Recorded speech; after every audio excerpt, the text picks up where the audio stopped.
ये अभी वेनेजुएला के राष्ट्रपति निकोलस मादुरो, इन्हें अमेरिका के डोनाल्ड ट्रंप जो राष्ट्राध्यक्ष है उन्होंने गिरफ्तार किया और भारत के प्रधानमंत्री नरेंद्र मोदी इन्हें भी धमकी दे डाली। तो हमें तीसरा महायुद्ध या तृतीय महायुद्ध का वो आहट है, तृतीय महायुद्ध की आहट है क्या, या हम इस पर चर्चा करने जा रहे हैं। 3 जनवरी 2026 वेनेजुएला के जो राष्ट्राध्यक्ष है निकोलस मादुरो, इनको उनकी जो पत्नी सिलिया फ्लोरेंस के साथ में उनके बेडरूम से गिरफ्तार किया गया है। अमेरिका सेना ने उनको उनके बेडरूम से गिरफ्तार किया। तो ये उठाना और बाद में 5 जनवरी 26 को उन्हें न्यूयॉर्क में ले गया गया, वो बंधक बनाया गया है, उनको कोर्ट में भी पेश किया जा रहा है। ये सब चीज़ें क्या सार्वभौम राष्ट्राध्यक्ष के लिए उचित है? ये कृत्य ये जो किया गया कारनामा है क्या उचित है? ये भी है, ये सवाल है। और विश्व के तमाम देश इस बात को निश्चित कर रहे हैं, इस घटना का निश्चित कर रहे हैं। तमाम देश, विश्व के तमाम देश इस घटना का निश्चित कर रहे हैं, लेकिन भारत के उससे उतनी प्रतिक्रिया नहीं दिखाई पड़ी। सबसे अंत में भारत के प्रधानमंत्री के कार्यालय को से प्रतिक्रिया देगी, परंतु उस प्रतिक्रिया में अमेरिका के राष्ट्राध्यक्ष डोनाल्ड ट्रंप इनका नाम नहीं है, ना ही अमेरिका का जिक्र है। और इसी बीच अमेरिका में के सामने, व्हाइट हाउस के सामने, अमेरिका के न्यूयॉर्क सिटी के जो मेयर है ममदानी, इनके नेतृत्व में जोरदार प्रदर्शन किया गया इस घटना के विरोध में। ये एक अनैतिक घटना है, असंवैधानिक घटना है। इसके विरोध में न्यूयॉर्क के जो मेयर है ममदानी, इन्होंने व्हाइट हाउस, अमेरिका के व्हाइट हाउस के सामने प्रदर्शन किया है। बहुत लोगों के सामने लोगों ने इस घटना का निंदा की है। अमेरिका का जो सवाल है नरेंद्र मोदी का भी है कि नरेंद्र मोदी इतने डरते क्यों है। तो कहा जाता है कि नरेंद्र मोदी की कोई सीक्रेट अमेरिका के पास है, इसलिए वो मोदी जी बहुत डरते हैं। अब कौन सा सीक्रेट है ये तो पता नहीं, ऐसे आरोप हो रहे।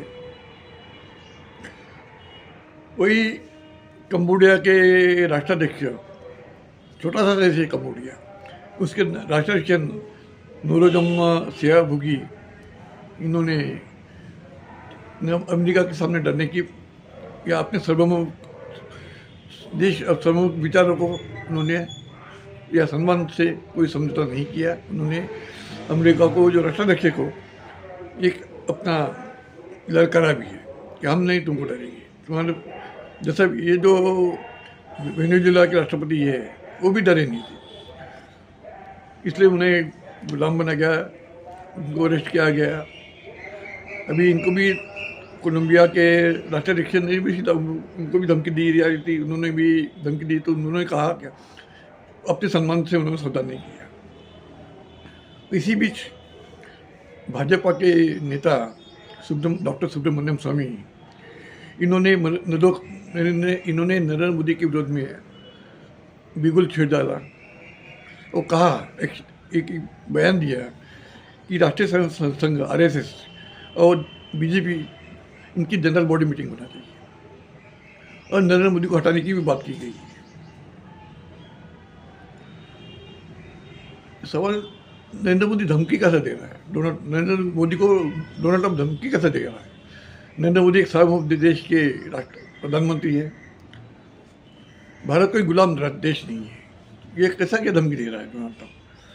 ये बातें उठा रहा है। हम सम्मान से सौदा नहीं कर सकते, ये बातें स्वामी भी कर रहा है। वैसा स्वामी बड़े बोल नेता है, इसके बारे में वो बोलते रहता है, इसलिए उनको सीरियस लेना या नहीं लेना वो बाद में की बात है। लेकिन उन्होंने RSS को और बीजेपी को कहा है कि अपनी जनरल बॉडी मीटिंग लो और नरेंद्र मोदी को निर्णय लो, उनको हटाओ और दूसरे दूसरे दूसरे आदमी को, दूसरे नेता को प्रधानमंत्री बनाओ, ऐसी डिमांड हो रही है। सवाल है आरएसएस या बीजेपी को पहल करेंगी, उतनी हिम्मत है ये पहल करने की आरएसएस में, बीजेपी पर हिम्मत है, ये भी सवाल है। और मैं भी पिछले कई दिनों से,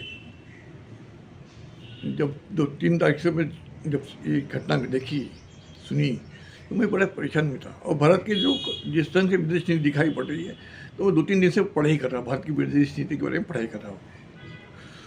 वैसे देखा था निकोलस, जो वियतनाम के राष्ट्रपति है, निकोलस मदुरो, इनकी बहुमत की सरकार नहीं है, वहाँ भी मनमानी चल रही है। वेनेजुएला में भी जो निकोलस है, उनकी भी मनमानी चल रही है। वो डांस भी कर रहे थे, ये कर रहे थे। और जब जहाँ वहाँ के कुछ लोगों ने उनको अरेस्ट करने का फ़ायदा उठाया, डांस कर रहे, वो अलग विषय है, राष्ट्रीय इम्पोर्टेंट रहता है वहाँ। इस कारण वेनेजुएला में अत्यधिक मुद्रास्फीति, बढ़ती भुखमरी, बीमारी, अपराध, मृत्यु दर बढ़ना आदि समस्याएं दिखाई देती है। कुछ लोग पलायन भी कर रहे हैं, खाद्य पदार्थों की कमी हो रही है, जैसे श्रीलंका में भी दिखाई पड़ी थी। वही बातें भारत में भी दिखाई पड़ती है। भारत भी इससे अछूता नहीं है। वहाँ सुरक्षा खतरा की बताया गया है, उस पर आरोप भी लग रहे हैं और केस भी दाखिल करने की बात हो रही है।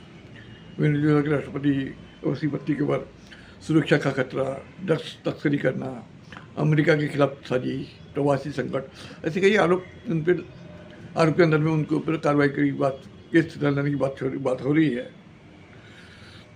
और इसी बीच अमेरिका ने अपनी कब्जा कर डाला और अंतरिम सरकार के लिए अंतरिम सरकार बनाई गई। मिसेस रॉड्रिग्स को अंतरिम राष्ट्रपति बनाया गया है। सवाल यहाँ है, क्या ये तमाम विश्व के लोग देश विरोध में जा रहे हैं अमेरिका के, क्या ये तृतीय महायुद्ध की आहट है? ये हमारे सामने सवाल है। तृतीय महायुद्ध, थर्ड वर्ल्ड वॉर की आहट है, ये हमारे सामने सवाल है। पत्रकार अर्नब गोस्वामी एक ज़माने में मोदी भक्त था। अर्नब गोस्वामी एक ज़माने में मोदी का भक्त था। आज वो सुब्रमण्यम स्वामी के समान विरोध में अपनी आवाज़ उठा रहा है। वही आरएसएस खामोश है। चाइना ने भी भारत के विरोध में मध्यस्थता की बात कही है। जैसा अमेरिका के राष्ट्रपति डोनाल्ड ट्रंप ने सिंदूर ऑपरेशन के वक्त भारत पाकिस्तान युद्ध रोकने की बात कही थी, चाइना भी वही बात कर रहा है। यानी भारत की गरिमा का क्या है, यह सामने सवाल आ रहा है। उस युद्ध में, पाकिस्तान भारत के युद्ध में, चाइना अमेरिका को पाकिस्तान को मदद कर रहा था। चाइना एक प्रकार से पाकिस्तान को मदद कर रहा है और वो मदरसा की बात होना ये बड़ी चिंता का विषय है। उसी बीच अमेरिका ने धमकी दे डाली, रशिया तेल मत लो। अमेरिका ने धमकी दे डाली, अमेरिका से तेल नहीं मत लेना। जबकि रशिया से जो तेल आता है वो सस्ता तेल आता है, अमेरिका से जो तेल मिल रहा है वो महंगा तेल है। ये भी बात हो रही है। इसी बीच रिलायंस इंडस्ट्रीज लिमिटेड ने ये धमकी के कारण, जो डोनाल्ड ट्रंप ने धमकी दे डाली कि रशिया से नहीं लेना, तो इस बीच रिलायंस इंडस्ट्रीज में कोई कह जाए कि हम तेल लेना 3 हफ्ते से बंद कर डाला रशिया से। ये हम किसको जा रहे हैं? रशिया से सस्ता तेल जो था सस्ता मिल रहा था, अमेरिका से मिल रहा है महंगा मिल रहा है।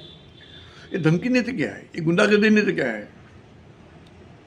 ये सवाल भारतीय अर्थव्यवस्था का सवाल है।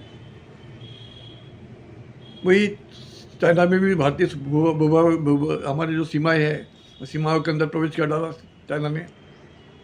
हमारे उस मुठभेड़ में हमारे कुछ सैनिक शहीद हो गए हैं। चाइना हमारे भारत के अंदर सीमा के अंदर घुसा है और भारत सरकार बोलती है सीमा के अंदर नहीं घुसा है। ये भी बातें हो रही है। ऐसी क्या मजबूरी है मोदी सरकार की? चाइना से भी लड़ना है। ऐसे नरेंद्र मोदी सरकार या नरेंद्र मोदी की क्या मजबूरी है जो चाइना को डरता है, अमेरिका को डरता है? उनकी क्या सीक्रेट, उनके पास सीक्रेट है जो नरेंद्र मोदी उनको डरता है? ऐसे आरोप हो रहा है। मैं पिछले अब और नरेंद्र मोदी खामोश है, इस मामले में खामोश रहता है। उन्होंने कुछ बोला तो भी उससे उत्तर नहीं देता, खामोश रहता है। ऐसी मजबूरी बहुत क्या है, ये हमारा सामने सवाल आ रहा है।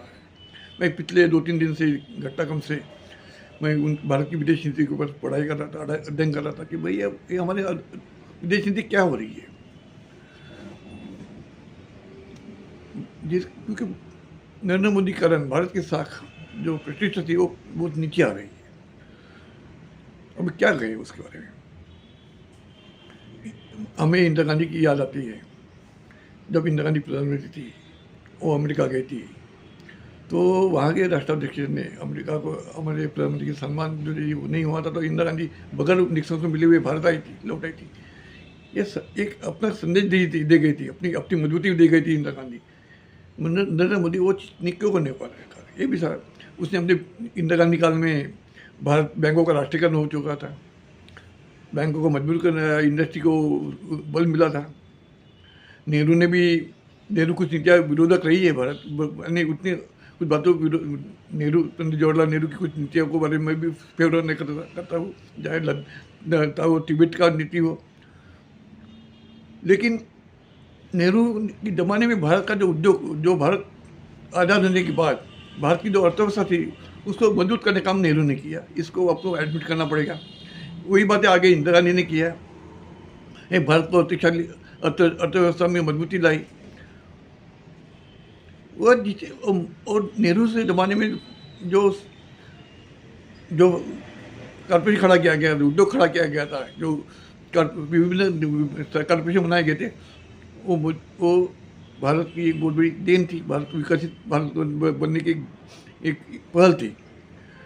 नरेंद्र मोदी ने वही चीज़ें खादीकरण कर डाला, पूंजीवाद को बढ़ावा दिया, भारत संस्था को विदेशी खादीकरण कर डाला, विदेशी कर्जे का बोझा बढ़ा हुआ है भारत पर, बेकारी भुखमरी भी आज भारत में है। 80% जनता मुफ्त अनाज पर और सस्ते अनाज पर जी रही है। तो भारत की आर्थिक सामर्थ्य क्या, आर्थिक हालत क्या है, सामाजिक हालत क्या है, राजकीय हालत क्या है भारत की, ये हमारे सामने है। महंगाई भी आसमान छू रही है। अभी तक मोदी ने मंदिरों का राष्ट्रीयकरण किया है नहीं। मंदिरों में अमाप पैसा है, मंदिरों की अर्थनीति बहुत अलग ही है। तो मंदिरों का राष्ट्रीयकरण क्यों नहीं किया गया? अगर मंदिरों का राष्ट्रीयकरण किया गया तो भारत की अर्थव्यवस्था मजबूत हुई होती। डंबों पर पड़ी, उनके मंदिरों में डंब पड़ी संपत्ति भारत के राष्ट्र कमाई होती। परंतु उसकी ओर पहल न होते हुए आवाम के विरोध में निर्णय लिया जा रहा है। आवाम को ये भारत देश जो बसता देश जो है वो आवाम जो है, समाज है, उनके रहता है। अगर तुम आवाम की ख्याल नहीं देंगे तो देश कहाँ बचेगा? तुम आवाम विरोध में काम निर्णय ले रहे हो, पूंजीवाद समर्थक हो, तो देश कैसा होगा? अमेरिका, रशिया, चाइना, ये जो शक्तिशाली देश है, ये छोटे देशों को, ये जो बड़े शक्ति देश छोटे देशों को उनके सर्वभौम को खतरा पैदा करते थे, उनको गुलाम बना देते, उनको अधीन कर देते हैं। तो इसके विरुद्ध में आवाज़ उठाना बहुत ज़रूरी है। तत्कालीन प्रधानमंत्री इंदिरा गांधी, इनके सत्ताकाल में केशवानंद भारती एक केस हुई थी, उसमें वो केस सर्वोच्च न्यायालय में थी। उसमें SM सिकरी इनके चीफ जस्टिस थे, इनके MM सिकरी, उनकी अध्यक्षता में 13 बेंच का खंडपीठ था जिसमें न्यायमूर्ति JM शिलत, न्यायमूर्ति KS हेगड़े, न्यायमूर्ति AM ग्रोवर, न्यायमूर्ति AN रे, न्यायमूर्ति P जगमोहन रेड्डी, न्यायमूर्ति D पालेकर, न्यायमूर्ति S खन्ना, न्यायमूर्ति मैथ्यू, न्यायमूर्ति HM बेग, न्यायमूर्ति त्रिवेदी, न्यायमूर्ति BK मुखर्जी, न्यायमूर्ति YV चंद्र, ऐसे 13 जजेस थे जिन्होंने 7 विरुद्ध 6 मत से एक निर्णय दिया भारतीय संविधान के बारे में, वो निर्णय हमारे लिए बहुत मायने रखता है। उस इंदिरा गांधी काल में भी न्याय व्यवस्था मजबूत थी, जो आज बहुत कमजोर दिखाई देती है। तो न्याय व्यवस्था ने भारतीय संविधान के बारे में जो निर्णय दिया 7/6 में, उनको समझना पड़ेगा। संसद भारत के संविधान के किसी भी भाग को संशोधन कर सकती है। ये एडमिट किया कि संसद भारत के संविधान को किसी भी भाग के संशोधन कर सकती है, लेकिन कुछ मामलों में विशेष बहुमत या राज्य सरकार या की सहमति आवश्यक मानी है। विशेष मामलों में उन्होंने विशेष बहुमत और राज्य सरकार की सहमति आवश्यक मानी है। हालांकि और कारण नहीं है, हालांकि संसद भारतीय संविधान की मूल संरचना बेसिक स्ट्रक्चर को बदलाव नहीं कर सकती, ये कहा गया। संसद भारतीय संविधान के मूल जो बेसिक स्ट्रक्चर है, मूल संरचना है, उसमें बदलाव नहीं कर सकती है।